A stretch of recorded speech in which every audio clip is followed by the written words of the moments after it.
د کابل پوهنتون کې د مالیې وزارت د عوایدو لوی ریاست د اطلاعات او عامه پوهاوي امریت د مالیاتي عامه پوهاوي سیمینارونو په لړ کې دا ځل د ادارې او عامه پالیسي پوهنځي د محصلینو لپاره د مالیاتو اړوند عامه پوهاوي سیمینار جوړ او وړاندې کړ. دغه سیمینار د قرآن کریم په تلاوت سره پیل او ورپسې د دغه پوهنځي سرپرست رئیس ښاغلي زبیر اعظمي خبرې وکړې او د مقدمې په شکل یې د مالیاتو پر ارزښت رڼا واچوله. به خاطر پیشبرد وظایف که دولت‌ها دارند یک سلسله مصارف موجود می‌آید که دولت‌ها به خاطر ارائه درست خدمات آمد، ایجاد نظم در جامعه یک سلسله وظایف را باید متقبل شوند و طبیعتاً این وظایف نیازمند هزینه و خرج کردن است.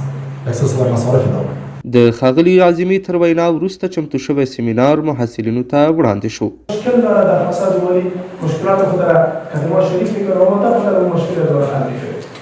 اگر شما دکان دارید بیادر، بچه کارکار، بچه معلومات، شرکت، دکان، اینجا که او فعالیت اقتصادی را دارد یا خانه های را دارید یا شرکای را دارید که شما در اونجا کاربار میکنید و شما میتونید در اونجا یک چیز را دست بیارید، در این بخش باید با مرافق کاری کنید تمام فساد را از بین ببرید.